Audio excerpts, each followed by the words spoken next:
ಅಲ್ಲಿ ಫೋಕಸ್ ಮಾಡೋದು ರಿಜೆಕ್ಷನ್ ಅಲ್ಲಿ ಫೋಕಸ್ ಮಾಡೋದೇ ಒಂದು ದರ್ಶನ್ ಅವ್ರನ್ನ ಫೋಕಸ್ ಮಾಡಿದ್ದಾರೆ. ಸೋಷಿಯಲ್ ಮೀಡಿಯಾ ಅನ್ನೋದು ಇಟ್ಸ್ ವೆರಿ ಅದು ಸಮ್ಟೈಮ್ಸ್ ನೆಗೆಟಿವ್ ಕೂಡ ತೋರಿಸುತ್ತೆ, ಸಮ್ಟೈಮ್ಸ್ ಅದು ಪಾಸಿಟಿವ್ ಆಗತ್ತೆ. ಹೇಳದ್ನ ಇವತ್ತು ಹೀರೋ ಆಗಿರೋರು ನಾಳೆ ಜೀರೋ ಆಗ್ತಾರೆ. ಸೋಷಿಯಲ್ ಮೀಡಿಯಾ ಇವತ್ತು ಆ ಮಟ್ಟಕ್ಕೆ ಬೆಳೆದಿರೋದ್ರಿಂದ ರಮ್ಯಾ ಅವರು ಒಂದು ಕಂಪ್ಲೇಂಟ್ ಕೊಟ್ಟರು. ಸಂಸದೆ ಆಗಿದ್ದರಿಂದ ಆ ಪವರ್ಫುಲ್ ಯೂಸ್ ಮಾಡಿ ಅವರ ಪವರ್ ನ ಯೂಸ್ ಮಾಡಿದ್ರಿಂದ ಇಮಿಡಿಯೇಟ್ಲಿ ಪೊಲೀಸ್ನವರು ಕೂಡ ಆಕ್ಟ್ ಮಾಡಿದ್ರು. ನಾನು ಇದೇ ಟೈಮಲ್ಲೇ ಪೊಲೀಸ್ನವ್ರನ್ನ ಕೂಡ ಕ್ವಶನ್ ಮಾಡಬಹುದು, ನಿಮಗೆ ಅಷ್ಟೇ ನೈತಿಕತೆ ಇದೆಯಾ? ಬೇರೆ ಒಬ್ಬ ಸಾಮಾನ್ಯ ಜನಕ್ಕೂ ಕಮೆಂಟ್ಸ್ ಗಳು ಕೊಡ್ತಾರೆ. ಇವಾಗ ಇಂಟರ್ವ್ಯೂ ಕೊಟ್ಟಿರ್ತೀನಿ, ನಂದ್ರಲ್ಲಿ ನೀವು 90% ನೋಡಿ ಕೆಟ್ಟದಾಗ ಬೈದಿರ್ತಾರೆ. ಪೊಲೀಸ್ನವ್ರಿಗೆ ಅಷ್ಟೊಂದು ತಾಕತ್ತು, ಅಷ್ಟೊಂದು ನೈತಿಕತೆ ಇದೆಯಾ? ಇವಾಗ ನನ್ನ ಕಮೆಂಟ್ಸ್ ಕೊಟ್ಟವ್ರನ್ನೆಲ್ಲ ಕರ್ಕೊಂಡು ಹೋಗ್ಬಿಟ್ಟು ನಾಳೆ ಬೆಳಿಗ್ಗೆ ಅರೆಸ್ಟ್ ಮಾಡ್ತೀರಾ? ಹಂಗಂತ ಅನ್ಬಿಟ್ಟು ಕೆಟ್ಟ ಕಮೆಂಟ್ಸ್ ಕೊಟ್ಟವ್ರು ಎಲ್ಲರೂ ದರ್ಶನ್ ಫ್ಯಾನ್ಸ್ ಅಂತ ಅನ್ನೋ ರೀತಿ ತೋರಿಸಿದ್ದು, ಪ್ರೊಜೆಕ್ಟ್ ಮಾಡಿದ್ದು ಖಂಡಿತ ತಪ್ಪು. ಅವ್ರ ಫ್ಯಾನ್ಸ್ಗೆ ಮತ್ತೆ ಒಂದಷ್ಟು ಜನಕ್ಕೆ ನೋವಾಗಿರುತ್ತೆ, ಬಟ್ ಅಷ್ಟೇ ಜನ ಹೊಟ್ಟೆ ಉರಿಯೋರು ಜಲಸ್ ಇರೋರು ಖಂಡಿತ ಖುಷಿ ಪಟ್ಟಿರ್ತಾರೆ. ಹಾಯ್, ಹಲೋ, ನಮಸ್ಕಾರ. ನಾನು ನಿಮ್ಮ ಮಿಸ್ಟರ್ ಮಧು ಮಾತಾಡ್ತಿರೋದು. ಸೊ ನನ್ನ ಜೊತೆ ಇವಾಗ ಪವಿತ್ರ ಗೌಡ ಅವರ ಪರ ವಕೀಲರಾದಂತಹ ಅಡ್ವೊಕೇಟ್ ಆದಂತಹ ನಾರಾಯಣ ಸ್ವಾಮಿ ಅವರು ನಮ್ಮ ಜೊತೆ ಇದ್ದಾರೆ. ಸೊ ನೆನ್ನೆ ಏನೆಲ್ಲ ಆಯ್ತು ಅನ್ನೋದು ಎಲ್ಲರಿಗೂ ಗೊತ್ತಿದೆ. ಸೊ ಅದನ್ನ ಮತ್ತೆ ಹೇಳುವಂತ ಅವಶ್ಯಕತೆ ಇಲ್ಲ. ಡೈರೆಕ್ಟ್ ಆಗಿ ಅವ್ರನ್ನ ರಿಯಾಕ್ಷನ್ ಕೇಳಬೇಡ. ಸರ್ ನಮಸ್ತೆ.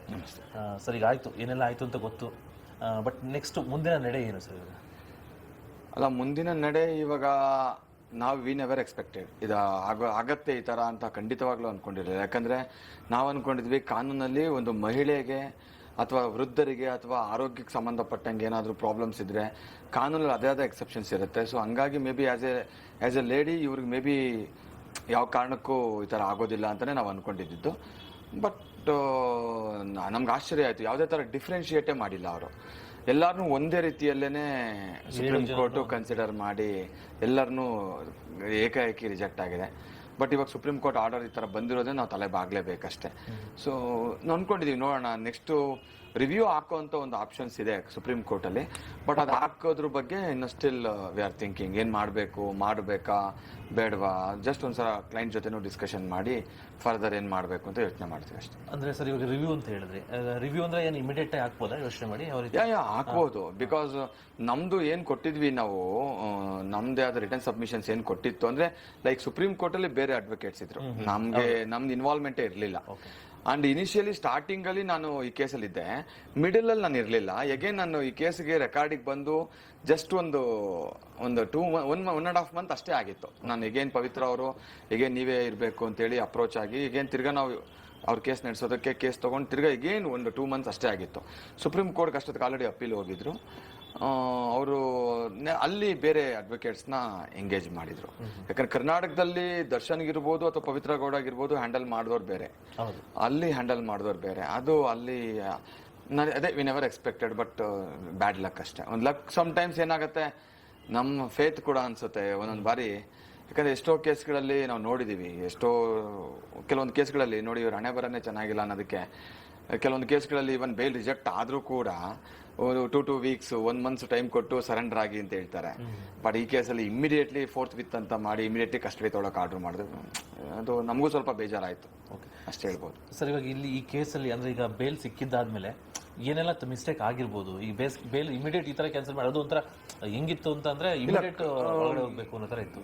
ಮಿಸ್ಟೇಕ್ ಅನ್ನೋದಕ್ಕಿಂತ ಮುಖ್ಯವಾಗಿ ಅಲ್ಲಿ ಫೋಕಸ್ ಮಾಡೋದು, ರಿಜೆಕ್ಷನ್ ಅಲ್ಲಿ ಫೋಕಸ್ ಮಾಡೋದೇ ಓನ್ಲಿ ದರ್ಶನ್ ಅವ್ರನ್ನ ಫೋಕಸ್ ಮಾಡಿದ್ದಾರೆ. ಲೈಕ್ ಹೆಂಗೆ ಅಂದ್ರೆ ಮೈನ್ ಅವ್ರು ಏನ್ ಕನ್ಸಿಡರ್ ಮಾಡಿದ್ದಾರೆ ಅಂದ್ರೆ, ಒಂದು ಅವರು ಜೈಲಲ್ಲಿ ಇರ್ಬೇಕಾದ್ರೆ ಅದು ಒಳಗಡೆ ಏನ್ ಅವ್ರು ಕಾಫಿ ಕುಡ್ಕೊಂಡು ಕೂತಿದ್ರು ಅನ್ನೋದಕ್ಕೇನೊಂದು ಕೇಸ್ ಆಯ್ತಲ್ಲ, ಮೈನ್ ಅದನ್ನ ಫೋಕಸ್ ಮಾಡಿ ಅವರು ಈಸ್ ವೆರಿ ಪವರ್ಫುಲ್, ಈ ಸೆಲೆಬ್ರಿಟಿ ಸ್ಟೇಟಸ್ ಅದು. ಆಮೇಲೆ ಅವರು ಹೊರಗಡೆ ಇದ್ರೆ ಇನ್ನ ಅದು ಪ್ರಭಾವ ಬೀರ್ತಾರೆ ಅನ್ನೋ ಒಂದನ್ನ ಫೋಕಸ್ ಮಾಡಿದ್ದಾರೆ.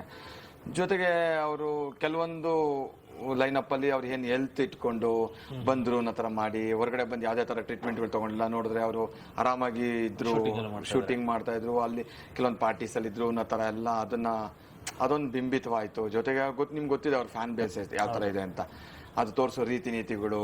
ಅದು ಸೋಷಿಯಲ್ ಮೀಡಿಯಾ ಅನ್ನೋದು ಇಟ್ಸ್ ವೆರಿ, ಅದು ಸಮ್ಟೈಮ್ಸ್ ನೆಗೆಟಿವ್ ಕೂಡ ತೋರಿಸುತ್ತೆ, ಸಮ್ಟೈಮ್ಸ್ ಅದು ಪಾಸಿಟಿವ್ ಆಗತ್ತೆ. ಹೇಳದ್ನ ಇವತ್ತು ಹೀರೋ ಆಗಿರೋರು ನಾಳೆ ಜೀರೋ ಆಗ್ತಾರೆ. ಸೋಷಿಯಲ್ ಮೀಡಿಯಾ ಇವತ್ತು ಆ ಮಟ್ಟಕ್ಕೆ ಬೆಳೆದಿರೋದ್ರಿಂದ ಮೇ ಬಿ ಎಲ್ಲನೂ ಕೂಡ ಓವರ್ ಆಲ್ ಅದ್ರ ಮೇಲೆ ಇಂಪ್ಯಾಕ್ಟ್ ಆಗಿರ್ಬೋದು. ಮೇ ಬಿ ದರ್ಶನ್ ಫೋಕಸ್ ಆದಾಗ ಆಟೋಮೆಟಿಕ್ ಆಗಿ ಬೇರೆ ಎಲ್ಲರಿಗೂ ಎಫೆಕ್ಟ್ ಆಗಿ ರೈಟ್ ಟು ಲೆಫ್ಟ್ ಅಲ್ಲಿ ಇದ್ದವ್ರಿಗೆ ಫ್ರಂಟ್ ಬ್ಯಾಕ್ ಅಲ್ಲಿ ಇದ್ದವ್ರಿಗೆ ಎಫೆಕ್ಟ್ ಆಗುತ್ತೆ ಆಗಿದೆ ಅಷ್ಟೇ. ಸರ್ ಈಗ ದರ್ಶನ್ ಕೇಸಲ್ಲಿ ಎಸ್ಪೆಷಲಿ ಈಗ ಮೀಡಿಯಾದಲ್ಲಿ ನೋಡಿರ್ಬೋದು ಅವರ ಫ್ಯಾನ್ಸ್ ಮಾಡಿದಂಥ ಕೆಲವೊಂದು ಅವಾಂತರಗಳಾಗ್ಬೋದು ಅಥವಾ ಅವ್ರು ಮಾಡಿರ್ಬೋದು, ಅವ್ರ ಹೆಸರು ಹೇಳ್ಕೊಂಡು ಬೇರೆಯವರೇ ಮಾಡಿರ್ಬೋದು. ಹೌದು, ಬಟ್ ಅದು ಎಲ್ಲೋ ಒಂದ್ ಕಡೆ ಇದಕ್ಕೆ ಇಲ್ಲ ಖಂಡಿತ ಅದು ಆಗಿರಲ್ಲ. ಬಟ್ ನಾನು ಅಟ್ ದ ಸೇಮ್ ಟೈಮ್ ನಾನು ಹೇಳ್ತೀನಿ, ಕೆಲವೊಬ್ರು ಸೆಲೆಬ್ರಿಟೀಸು ಇವಾಗ ನಾನು ನೇರವಾಗಿ ಹೇಳಕ್ ಇಷ್ಟಪಡ್ತೀನಿ. ಇವಾಗ ರಮ್ಯಾ ಅವರು ಒಂದು ಕಂಪ್ಲೇಂಟ್ ಕೊಟ್ರು, ಹೌದು, ಅದನ್ನ ನಾನು ಡೈರೆಕ್ಟ್ ಆಗಿ ಅವ್ರಿಗೆ ಹೇಳಕ್ ಇಷ್ಟಪಡ್ತೀನಿ. ಈಗ ಅವ್ರು ಕಂಪ್ಲೇಂಟ್ ಕೊಟ್ರು, ಹೆಂಗೆ ಯಾವ ತರ ಕಂಪ್ಲೇಂಟ್ ಕೊಟ್ರು ಅಂದ್ರೆ ದರ್ಶನ್ನೇ ಟಾರ್ಗೆಟ್ ಮಾಡಿ ಕೊಟ್ರು. ನನ್ನ ಪ್ರಕಾರ ಅದು ತಪ್ಪು. ಯಾರ ಫೇಸ್ ಅನ್ನು ಬೇಕಾದ್ರೂ ಹಾಕೊಂಡು, ನೀವು ಬೇಕಾದ್ರೆ ನನ್ನ ಜೊತೆ ಫೋಟೋ ಹೊಡ್ಕೊಂಡು ಹಾಕೊಂಡಿರ್ಬೋದು. ಹಂಗಂತ ಅಂದ ತಕ್ಷಣ ಅದನ್ನ ಮಾಡಿದವರೆಲ್ಲ ದರ್ಶನ್ ಫ್ಯಾನ್ಸ್ ಅಂತ ಹೇಳೋದು ಅದೆಲ್ಲ ಖಂಡಿತ ತಪ್ಪು. ಎಲ್ಲ ಒಂದ್ ಕಡೆ ಅದು ಅವರು ಕೂಡ ಒಂದ್ಸಲ ಪರ್ಸನಲಿ ದರ್ಶನ್ನೇ ಟಾರ್ಗೆಟ್ ಮಾಡಿದ್ರು ಏನೋ ಅಂತ ನನ್ನ ಒಂದು ವೈಯಕ್ತಿಕ ಅಭಿಪ್ರಾಯ. ಅಂಡ್ ಇವಾಗ ಅವರು ಅದೇ ಕಾಂಗ್ರೆಸ್ ಅಲ್ಲಿ ಒಬ್ರು ಮಾಜಿ ಅವರು ಸಂಸದೆ ಆಗಿದ್ದರಿಂದ ಆ ಪವರ್ಫುಲ್ ಯೂಸ್ ಮಾಡಿ ಅವರ ಪವರ್ನ ಯೂಸ್ ಮಾಡಿದ್ರಿಂದ ಇಮಿಡಿಯೇಟ್ಲಿ ಪೊಲೀಸ್ನವ್ರು ಕೂಡ ಆಕ್ಟ್ ಮಾಡಿದ್ರು. ನಾನು ಇದೇ ಟೈಮಲ್ಲೇ ಪೊಲೀಸ್ನವ್ರನ್ನ ಕೂಡ ಕ್ವಶನ್ ಮಾಡ್ಬೋದು, ನಿಮಗೆ ಅಷ್ಟೇ ನೈತಿಕತೆ ಇದೆಯಾ? ಬೇರೆ ಒಬ್ಬ ಸಾಮಾನ್ಯ ಜನಕ್ಕೂ ಕಮೆಂಟ್ಸ್ಗಳು ಕೊಡ್ತಾರೆ. ಇವಾಗ ಇಂಟರ್ವ್ಯೂ ಕೊಟ್ಟಿರ್ತೀನಿ, ನಂದಲ್ಲಿ ನೀವು 90% ನೋಡಿ ಕೆಟ್ಟದಾಗ ಬೈದಿರ್ತಾರೆ. ಪೊಲೀಸ್ನವ್ರಿಗೆ ಅಷ್ಟೊಂದು ತಾಕತ್ತು, ಅಷ್ಟೊಂದು ನೈತಿಕತೆ ಇದೆಯಾ? ಇವಾಗ ನನ್ನ ಕಮೆಂಟ್ಸ್ ಕೊಟ್ಟವ್ರನ್ನೆಲ್ಲ ಕರ್ಕೊಂಡು ಹೋಗ್ಬಿಟ್ಟು ನಾಳೆ ಬೆಳಿಗ್ಗೆ ಅರೆಸ್ಟ್ ಮಾಡ್ತೀರಾ? ಮಾಡಲ್ಲ. ಮಾಡ್ತೀರಾ? ನಿಮ್ಗೆ ಅಷ್ಟೊಂದು ನೈತಿಕತೆ ಇದೆಯಾ? ಇದೇ ಸೋಷಿಯಲ್ ಮೀಡಿಯಾದಲ್ಲಿ ಇವಾಗ ಈಗ ನಿಮಗೆ ಕಮೆಂಟ್ಸ್ ಮಾಡಿದವ್ರು ಮಾಡ್ತೀರಾ? ಅಲ್ಲ, ಫ್ಯಾನ್ಸ್ ಬಿಡಿ, ಮಾಡ್ದಂತವ್ರನ್ನ ನಿಮಗೆ ತಾಕತ್ತಿದ್ಯಾ? ಇದು ನಾನು ಪೊಲೀಸ್ನವ್ರನ್ನೇ ಕೇಳ್ತೀನಿ, ನಿಮಗೆ ತಾಕತ್ತಿದ್ಯಾ? ನೀವು ಕರ್ಕೊಂಡೋಗಿ ಅರೆಸ್ಟ್ ಮಾಡುವಷ್ಟು ತಾಕತ್ತು ಇದೆಯಾ? ಸಂಸದೆ ಅಂತ ಅಂದ ತಕ್ಷಣ ಅವ್ರಿಗೊಂಥರ ಸ್ಪೆಷಲ್ ಪ್ರಿವಿಲೇಜ್ ಮಾಡ್ಕೊಂಡು ಕೊಟ್ಟು, ಆಕೆಗೆ ಒಂದೆರಡು ಯಾರೋ ಬೈದ ತಕ್ಷಣ, ಆಕೆಗೆ ಕೆಟ್ಟದಾಗ ಕಳಿಸಿದ ತಕ್ಷಣ, ಒಂದು ಮೆಸೇಜನ್ನು ಕಳಿಸಿದ ತಕ್ಷಣ ಅವ್ರನ್ನ ಅರೆಸ್ಟ್ ಮಾಡೋದಲ್ಲದೆ ಅವ್ರನ್ನ ದರ್ಶನ್ ಫ್ಯಾನ್ಸ್ ಅಂತ ಬಿಂಬಿಸಿದ್ರಲ್ಲ, ಅದನ್ನ ನಾನು ಖಂಡಿತ ಒಪ್ಪಲ್ಲ. ಅದನ್ನ ಖಂಡಿತ ನಾನು ಖಂಡಿಸ್ತೇನೆ. ಬಟ್ ಆದ್ರೂ ಎಲ್ಲೊಂದ್ ಕಡೆ ಆತರ ಕಮೆಂಟ್ಸ್ ಮಾಡೋದು ತಪ್ಪು ಅಂತ ಅನ್ಸುತ್ತಲ್ಲ ಸರ್? ಅಲ್ಲ, ಕಮೆಂಟ್ಸ್ ಮಾಡೋದು ಖಂಡಿತವಾಗಿಯೂ ತಪ್ಪು. ನಾನೇನು ಅದನ್ನ ಸರಿ ಅಂತ ನಾನು ಹೇಳ್ತಾ ಇಲ್ಲ.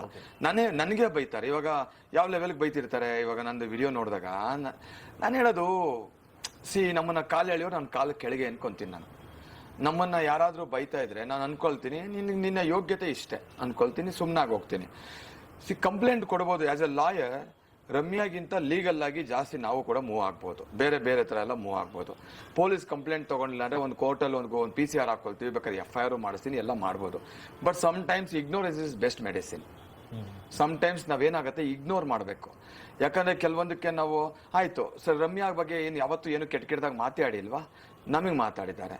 ಅವರ ಪರ್ಸನಲ್ ವಿಚಾರಗಳು ಇಟ್ಕೊಂಡು ಎಷ್ಟು ಕಮೆಂಟ್ಸ್ಗಳು ಕೊಟ್ಟಿದ್ದಾರೆ. ಅವ್ರ ಎಲೆಕ್ಷನ್ ಇಂತ ಕಮೆಂಟ್ಸ್ ಕೊಟ್ಟಿದ್ದಾರೆ, ಇನ್ನು ಬೇರೆ ವಿಚಾರಗಳಲ್ಲೆಲ್ಲ ಬಹಳ ಕಮೆಂಟ್ಸ್ಗಳು ಕೊಟ್ಟಿದ್ದಾರೆ. ಫಾರ್ ಎಕ್ಸಾಂಪಲ್, ಅವ್ರು ಇನ್ನ ಯಾಕೆ ಮದುವೆ ಆಗಿಲ್ಲ ಅನ್ನೋದು ವಿಚಾರವಾಗಿ ಕಮೆಂಟ್ಸ್ಗಳು ಕೊಟ್ಟಿರ್ತಾರೆ. ಹಂಗಂತ ಅನ್ಬಿಟ್ಟು ಕೆಟ್ಟ ಕಮೆಂಟ್ಸ್ ಕೊಟ್ಟವ್ರು ಎಲ್ಲರೂ ದರ್ಶನ್ ಫ್ಯಾನ್ಸ್ ಅಂತ ಅನ್ನೋ ರೀತಿ ತೋರಿಸಿದ್ದು, ಪ್ರೊಜೆಕ್ಟ್ ಮಾಡಿದ್ದು ಖಂಡಿತ ತಪ್ಪು. ಅದಕ್ಕೆ ತಕ್ಕನಾಗಿ ಟ್ವೀಟ್ ಮಾಡೋದು ಬೇರೆ, ಅದಕ್ಕೆ ತಕ್ಕನಾಗಿ ಸ್ಟೋರೀಸ್ ಹಾಕೋದು, ಇವೆಲ್ಲ ಮಾಡಬಾರ್ದು. ಪರ್ಸ್ನಲಿ ನಿಮ್ದು ಏನಾದ್ರೂ ಇತ್ತು ಅಂದ್ರೆ ಅದೇನ್ ಹೇಳ್ತಾರಲ್ಲ, ಹಳ್ಳಕ್ ಬಿದ್ದಾಗ ಆಳ್ಗೊಂದ್ ಕಲ್ಲು ಅಂತ, ಅದನ್ನ ಮಾಡಕ್ ಹೋಗ್ಬಾರ್ದು ಅನ್ನೋದು ನನ್ನ ಒಂದು it's my personal opinion and personal request ಕೂಡ. ಒಬ್ಬ ಮನುಷ್ಯ ಕೆಳಗಡೆ ಬಿದ್ದಾಗ ಸಾಧ್ಯ ಆದ್ರೆ ಕೈ ಕೊಟ್ಟು ಎತ್ತಕ್ಕೆ ಪ್ರಯತ್ನ ಪಡಬೇಕೇ ವಿನಃ ಅವ್ರನ್ನ ಇನ್ನೊಂಚೂರು ತುಳಿಯೋ ಪ್ರಯತ್ನ ಪಡಬಾರ್ದು. ಮತ್ತೆ ಇಲ್ಲಿ ನಡೀತಾ ಇರೋದು ಮಾತ್ರ ತುಳಿಯುವಂಥದ್ದೇ. ಇವನ್ ಹೋದ್ರೆ ಸಾಕು ಇನ್ನೊಂದಷ್ಟು ಜನನ್ನ ಬೇರೆ ತರ ಎದ್ದೇಳ್ಬೋದು ಅಂತ ತುಂಬಾ ಜನ ಹಾಲು ಕುಡಿದಿರ್ತಾರೆ. ಇದಂತೂ ಸತ್ಯ. ದರ್ಶನ್ ಒಳಗಡೆ ಈ ತರ ಆಗ್ತಾ ಇದ್ದಂಗೆನೆ ಮೇ ಬಿ ಅವ್ರ ಫ್ಯಾನ್ಸ್ಗೆ ಮತ್ತೆ ಒಂದಷ್ಟು ಜನಕ್ಕೆ ನೋವಾಗಿರುತ್ತೆ. ಬಟ್ ಅಷ್ಟೇ ಜನ ಹೊಟ್ಟೆ ಉರಿರೋರು, ಜಲಸ್ ಇರೋರು ಖಂಡಿತ ಖುಷಿ ಪಟ್ಟಿರ್ತಾರೆ. ಬಟ್ ಎಕ್ಸ್ಪೆಷಲಿ ನಾನು ಪವಿತ್ರ ವಕೀಲಾಗಿ ನನಗೆ ಬಹಳ ಬೇಜಾರಂತೂ ಖಂಡಿತ ಆಯ್ತು. ಯಾಕಂದ್ರೆ ಶೀಸ್ ಇನ್ನಸೆಂಟ್. ಅವರ ಇನ್ವಾಲ್ವ್ಮೆಂಟ್ ಇವಾಗ ಆರ್ಡರ್ ಏನ್ ಬಂದಿದೆ, ಇವಾಗ ಇದನ್ನ ನೋಡೋರು ಸಾಧ್ಯ ಆದ್ರೆ ಕಮೆಂಟ್ಸ್ ಕೊಡೋದಕ್ಕೂ ಮೊದಲು ಬೇಲ್ ಆರ್ಡರ್ನ ನೋಡ್ರಿ, ಏನು ಕ್ಯಾನ್ಸಲ್ ಆಯ್ತಲ್ಲ ಆರ್ಡರ್ ನೋಡ್ರಿ. ಅದರಲ್ಲಿ ಪವಿತ್ರಾದ ಇನ್ವಾಲ್ವ್ಮೆಂಟ್ ಎಷ್ಟಿದೆ ಅನ್ನೋದನ್ನ ಅವರೇ ಹೇಳಿದ್ದಾರೆ. ಪವಿತ್ರ ಇನ್ವಾಲ್ವ್ಮೆಂಟು ನನ್ನ ಪ್ರಕಾರ 100 ಒಂದು 2% ಅಷ್ಟೇ ಇನ್ವಾಲ್ವ್ಮೆಂಟು ಅವ್ರು ತೋರಿಸಿರೋ ಪ್ರಕಾರ.